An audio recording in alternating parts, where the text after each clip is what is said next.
And here we are in Qeynos. Okay, so Qeynos Harbour. Very nice. New quest. There is change unlike any before seen in the city of Qeynos. Not everybody embraces change, and many seek to destroy what they don't understand.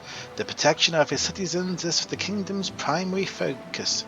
It is for this reason that the order to relocate all within the safety of the city walls was decreed. I should visit the Lion's Mane Inn and Tavern in New Qeynos to see the new rooms for myself. So, so what's going on? That's a good question. Right, okay. So in summary, what's happening? Well, at some point the game's designers decided to take all of the periphery zones that you used to be able to buy a house in out of the game in terms of being zones where you could buy a house. They are now treated as adventure zones. Which is kind of good, kind of bad. So if we go and look here, so yeah, all of these areas, the Bauble Shire, the Willowwood, Starcrest Commune, Nettleville, these are all areas, Castleview Hamlet, Greystone Yard, these are all areas where you used to be able to live. And there were just nice little community areas with one or two small quests, lost kittens, that sort of thing. And yeah, they were turned into sort of conflict areas. The story goes is that there's some sort of attack on the city. I'm not going to go too much into it because it's kind of, we'll look at it further in because it's not designed for our level, not at all.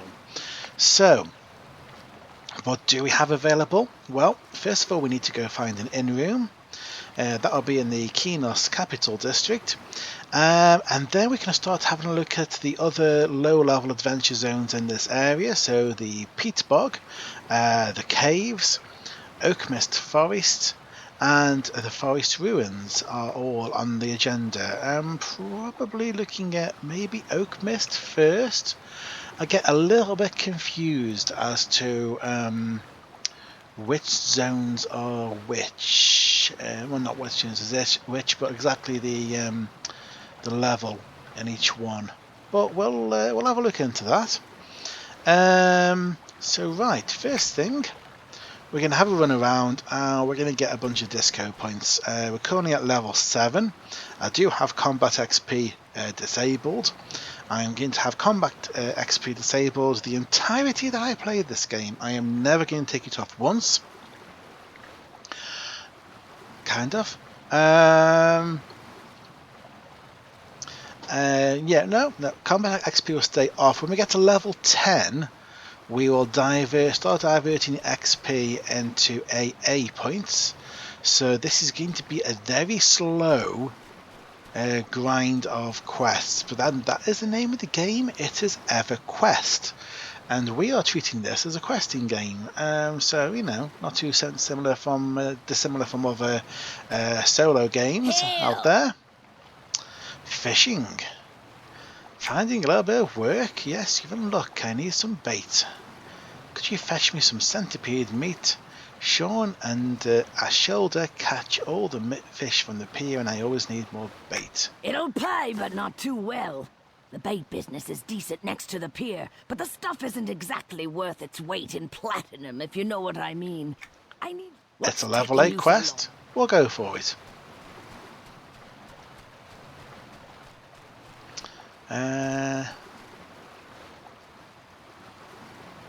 Yes, the other thing is, as we saw from the Queen's colony, the moon had been exploded.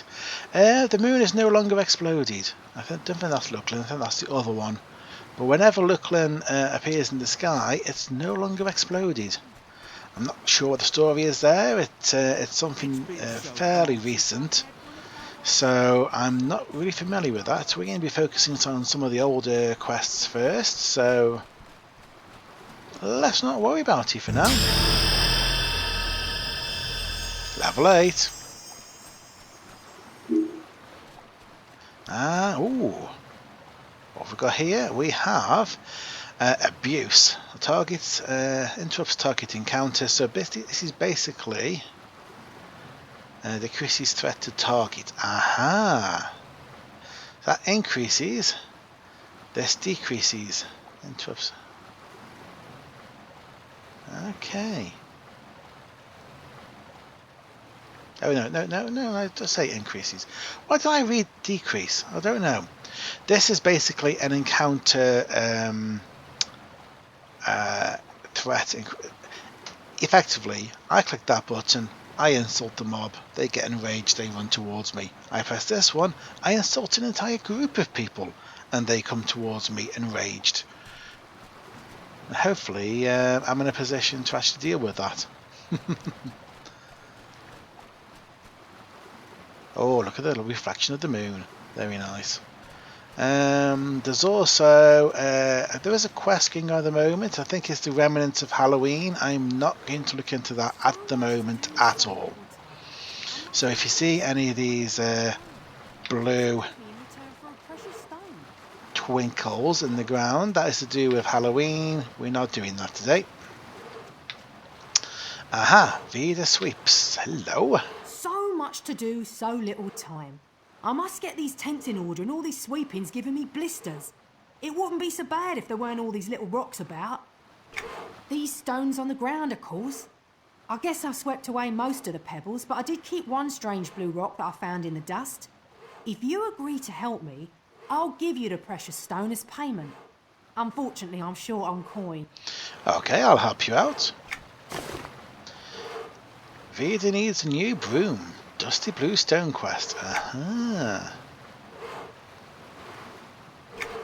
Now, I'm pretty sure she used to be in one of the town areas. And they've moved her out here.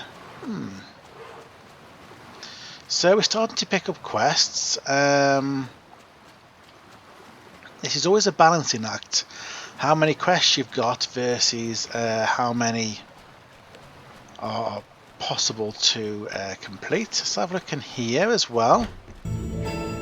The Mermaid's Lure. Very nice. It's been so long since I've had one of my wife's special desserts. I want some crunchies. Will you help me get more crunchies? It's the crunchy guy. What were you just asking? Something about crunchies? I was reminiscing about how my lovely wife would bake white batwing crunchies. Everybody loved those crunchy treats, but we ran out of albino batwings to make them. I think I can help you out there. You help me, friend? That's wonderful. I've not had the crunchies in so long, I forget what they taste like. You'll find the albino bats living in the caves near here.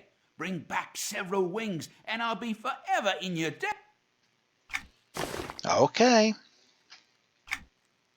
Now here's another one that used to be in the housing area. In fact, he was in the housing area, and then his quest didn't work for an extraordinarily long length of time, and now he appears to be here.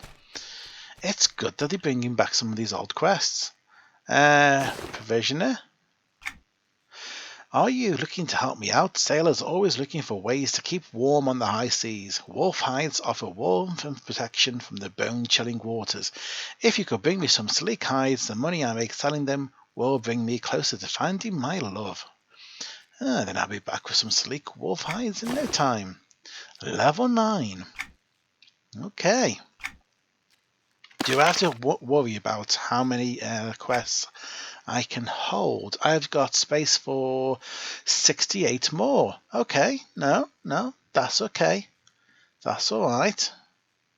Lore and Legend Skeleton we picked up at level 7, and that's why I believe it says level 7.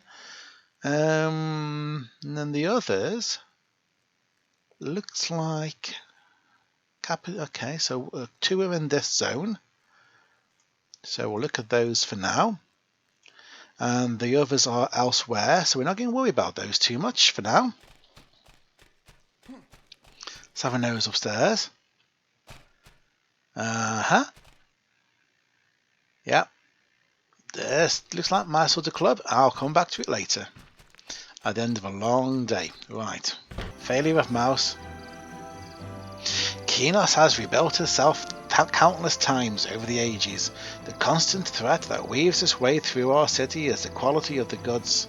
The constant threat. The constant thread that weaves its way through our city is the quality of the goods produced and the services provided by our own residents.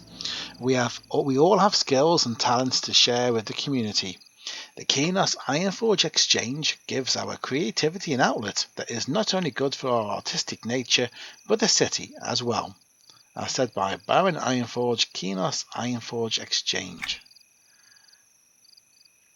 The life of an artisan is not for everyone, yet those who answer its call prosper not only in body and spirit, but also in mind. And of course, one cannot overlook the financial gains possible through hard work and dedication to one's art. Being an artisan is not a path for everyone, but those who follow this way of life find it worthy of their time and effort. Your first step to becoming an artisan is to locate the trade skill area within your home village. The home villages don't exist anymore, sorry. This should be marked on your map and will most likely be accessed through a small trapdoor. Inside you'll find a broker, some representatives of the Ironforge Exchange, a fuel vendor and the trade skill delegate. The trade skill delegate can teach you more about how to become an artisan. In order to create items, an artisan will need to obtain raw harvests. These can be purchased from others, but the cheapest alternative, and one that the Ironforge Exchange endorses, is to gather your own. You can harvest appropriate supplies to begin learning to craft in areas around Qeynos, such as the peat bog, oak mist forest, and the caves, or the forest ruins. It does talk about them being accessed via various areas. Those areas we can't go into anymore because, anyway. Every artisan's skills and desires can take them on a different path through life. You will find new doors open as you continue to grow and prosper as a local artisan. As you progress in skill... Ready for adventure. Yeah, I'm ready for adventure. I'm just reading this book at the moment. As you progress in skill, you will decide which type of craft to specialize in. To choose your speciality, you will speak to the crafting trainer who stands near the entrance of each crafting area in the villages that we can't access. It goes on. As you gain in skill, you'll be able to purchase new recipes from the crafting trainer. Also, advanced recipes that will teach you to make more valuable master-crafted items can be obtained through adventuring or from those who adventure. The broker is a good resource to search for those. No, it's not, because it's really expensive, and if you've not yet made the acquaintance of many others in your new home. The Ironforge Exchange is comprised of all the artisans and merchants who own shops within the city of Qeynos. This faction manages the city's broker system, and all vendors who use them must pay a tax used for their upkeep. The merchants of Qeynos are always quick to lend a helping hand with any task that benefits their realm or its people. They often compromise with the other factions of Qeynos and will sometimes make decisions that result in a financial loss if he benefits the greater good. No amount of profit is worth more than the prosperity of all Antonicans. The Ironforge Exchange is an extremely integral part of the rebuilding of Qeynos. The Ironforge Exchange headquarters, which is the actual place where we'll be going to trade skill, is located in North Qeynos opposite the bank. As you increase in skill as an artisan, you may offer to provide your services to aid the city of Qeynos. Representatives of the Ironforge Exchange will offer you work order tasks for items that are currently needed for use or trade. Completing these tasks will not only earn you experience in your trade and a small monetary reimbursement, but will also improve your standing in the eyes of the Ironforge Exchange. I should point out, this is all this talk about standing and factions. We do have factions, and as you can see, we are currently an ally of the city of Qeynos, and the city of Freeport scowls at us, he says.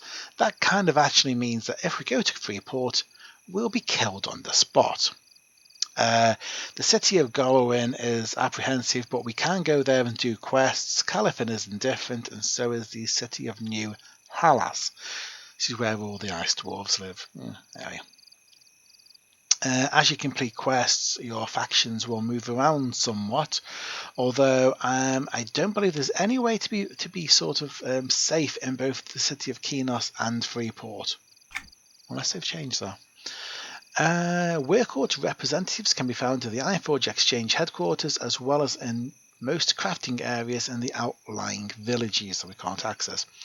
If you earn sufficient status with the Ironforge Exchange to merit membership, the Ironforge Exchange faction merchant located in North Qeynos will sell you a title certificate, should you wish to purchase an official title from the Society.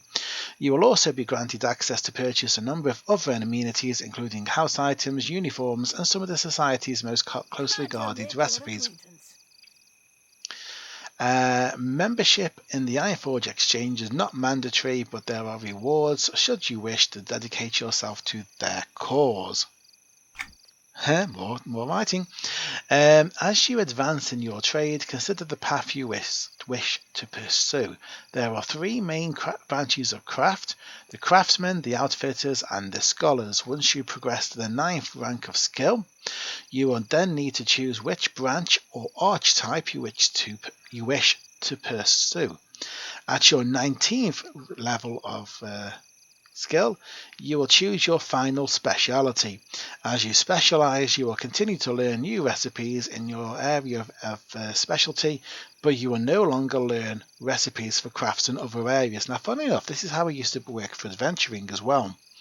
Everyone used to start out as either a warrior, a priest, a scout, or a mage. And then when you got to level 10, you had to sort of pick which speciality to go down. Now, us being a bruiser, bruisers and monks are treated as the same sort of type. So, and I don't actually remember what that was called. Brawler, I think I was called. And then when you get to level 20, you then had to choose whether you wanted to be a monk or if you wanted to be a bruiser. That was taken out of the game many, many years ago, and now you pick your adventure class right at the start, but trade skill is still the same. So if I wanted to start doing trade skilling, and I will get into it at some point, I would have to choose, I would have to work as an artisan until I got to level 9. Then I could choose whether to be a craftsman, outfitter, or scholar, and then when I got to level 19-20, I can then choose which of the 9 different trade skills I wanted to go down. But we'll come back to that. So that is pretty much explained here. Outfitters are armourers, tailors and weaponsmiths. Scholars are alchemists, jewellers and sages. And then there's also tinkering and transmuting. I'll leave these open if anybody wants to actually read through these.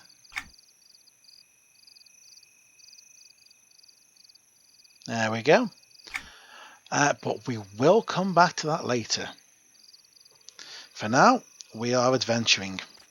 Certainly at the very least until we get to levels 10, 20, something like that. It's quite a way to go yet. We'll have a look, see if there's any quests in this area. Ooh, what is that? I am going to vaguely assume that is something to do with Halloween. If it's not, I'm not quite sure what it is. But I'm assuming it is. Hello, well met.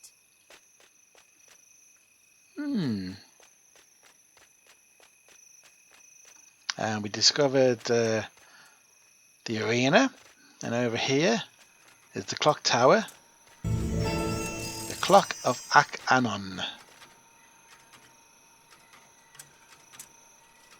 Very nice. We can get a number of discovery sort of dings as we go around, and that's probably going to be the main way that we level for a bit. What I'm sort of wary of is we haven't quite hit level 10, so we can't yet access achievements. I could turn combat XP off, in order to get those to level 10 quicker, but that's not the point. That is not the point. This area here is the Eldar Grove.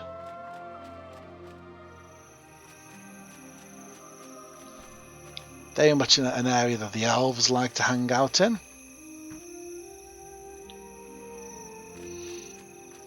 Let's have a run around and see if we can find any quests in this area. There are a number of odd quests here and there. Oh, we got a mailbox. And we have had two pieces of mail. A welcome to Norrath. And you can do stroke claim to look at things that you can claim for your character.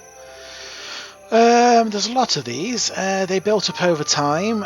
They kept adding them to the game, and now there's just a ridiculous number of them. Let me see. Yes, I have veteran reward tenure. I do actually have that.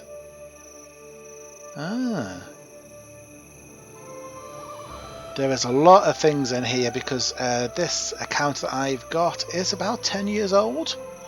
I wasn't here right at the start of EverQuest, but I did join within like a couple of years of the game starting. Birthday cake. I'm not going to be going through any of that.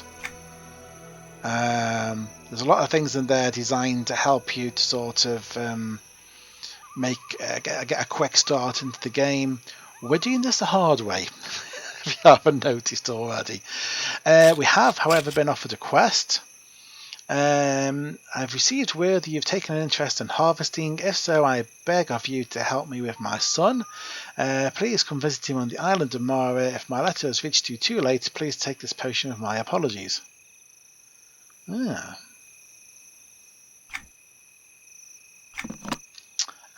That's a quest line. That's quite a long quest line to do with harvesting resources, which we're not going to start just yet. We'll have a look at that when we start looking at the whole trade skill side of things. Right. But back to the question in hand. I can only offer you what my contacts have been able to locate. These are the best goods that the citizens have to offer. Antonica's House of Pottery. Very good. We have a broker in here. Friend. If it's not on our lists, then the goods do not exist.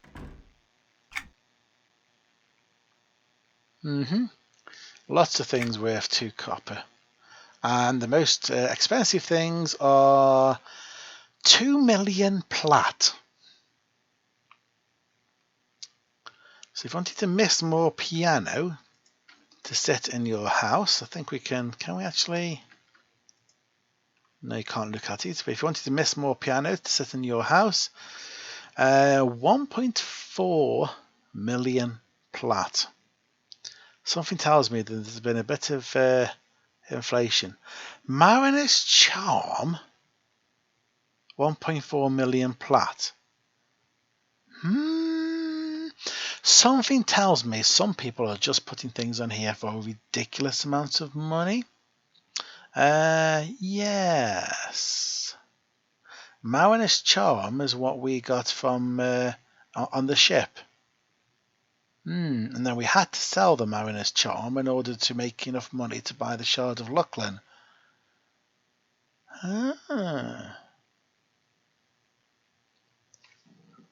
Not quite sure why anybody would want to buy that for that sort of money. Of course, this is the broker. The prices are set by the players themselves. So just because that they want to sell something for that price doesn't necessarily mean that somebody wants to buy it for that price. That's an important thing to remember. I'm hoping the game still doesn't have a problem with Chinese bot accounts farming coin and then passing it from one account to another using that by selling ridiculously cheap items. I really hope that is not the case, but anyway. Hi guys! I think these are the monks. This is where you come if you're a monk in order to learn more. The Silent Fist Dojo. Yes, there's the monk trainer. Excuse me, you don't know where the bruiser trainer is, do you? Bruisers? No. You're far more sort of, yeah, okay. Ah, bruiser trainer. Hello. Ooh, packaged bruiser's armor set. 1 copper. Let's have a look what that looks like. I think it looks exactly like what I'm wearing, what I've got from the island. Okay. So if you lose your original set of bruiser armor, you can buy it back for 1 copper. Wow. And then it looks like there's a few upgrades I can buy. Oh, a dormant reclamation. Don't have a dormant yet. Bruiser legacy armor. Ooh. Hang on, let me just clear.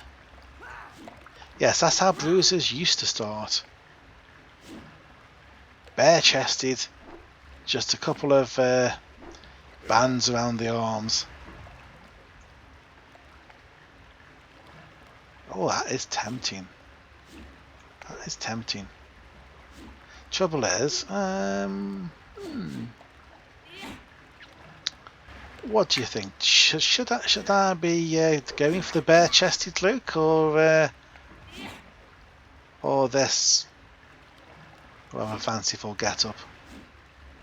You know what?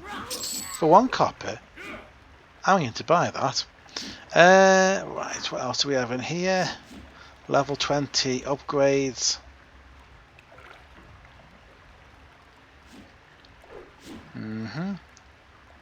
Something that requires a status to buy. Yeah, I'm not going to worry about anything else about that in the moment.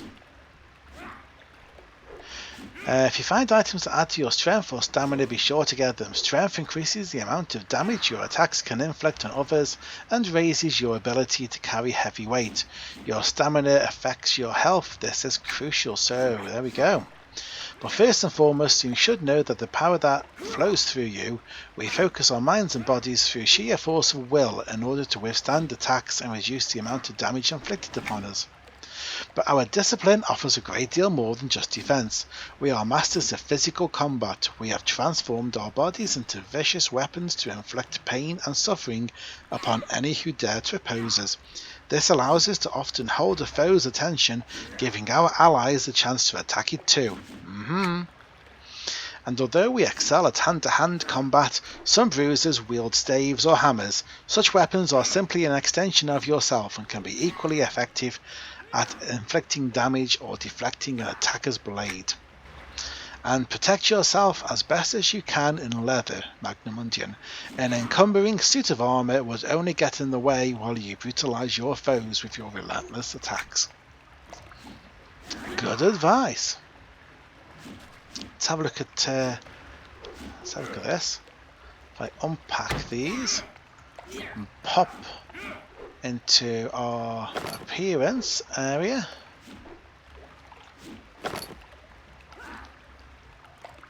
There we go. Let's take off the other items that we don't need. Don't need that. Don't need that. Don't need the gloves, I don't think. Oh yes, and we got the shoes.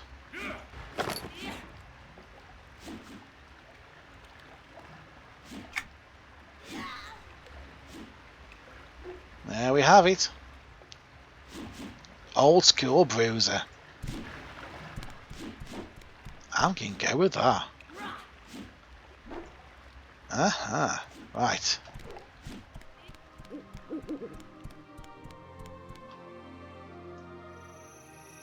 Very good, I'm liking that. There is a quest further up here. I should mention that one of the things I've installed is a mod called EverQuest II map. It gives you points of interest, it highlights things, it tends to be used by basically everybody. It always has been, and it fills a huge gap in the game, so much so that it's pretty much endorsed by I was about to say Sony, but they're not Sony anymore. They're now called Daybreak Games, which is weird. It just makes me think of Daybreak, the TV program. Yeah. Stan Stout, you'd make a fine deputy. Do deputies get paid well? Aha, a mercenary. I can use your metal for testing the strengths of the enemy. Can you overcome the titans of the forest? What do you say, soldier? Yep, I could do that. Then stand firm and venture to the forest ruins. The foes act as forgotten guardians. They prey upon the people. Stand tall, soldier. Crush a few and return with a tale of victory. Okie dokie. Yeah, some of the quest givers have got voice audio, some haven't. A lot of the original quests do.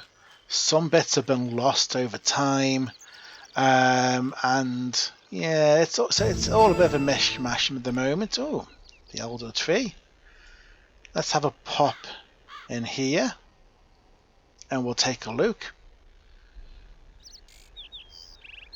I think this is more where Furies and Wardens hang out, but we'll take a look.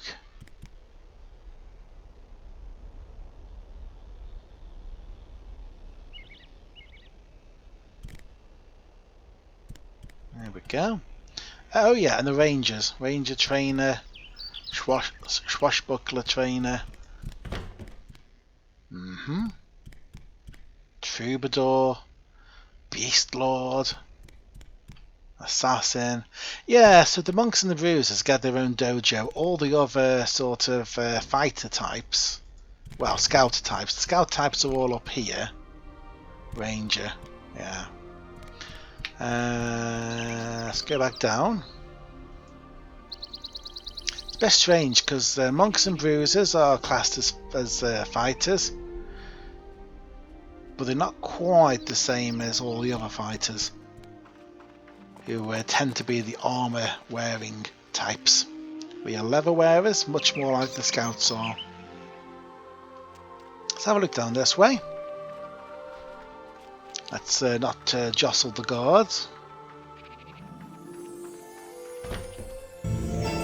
Ah, in range. A bow shop. Fantastic. Ah, Well, hello there. You're looking a mite shabby there. You look like you can do some. Hang on. You look like you can use some repair work. My partner here, Steel Guard, can mend any damaged piece of armour or weapons you might have, all for an outrageously low price. We live for the community. I don't need a sales pitch. Have you got any work? Ah, so you're a worker with no task, eh? If you're itching to fill your pockets with heavy coin, then I have a task for you. Are you interested in hunting? Yeah? Then prepare for a hunting trip in the forest ruins. I'll pay you handsomely for a bunch of badger pelts. I might even toss in a bit of Dig's finest armour. Okay. Level 5 quest this time. Good. Let's stick with things which are in the zone that we're in for now. But I'm happy to carry on picking up these quests. And we will then go into each of these zones in turn and see what we can do. Ah, good place to test your bows out. Anything hiding down in this corner? Nope. There is an entrance to the down below. We're not going to go down there yet.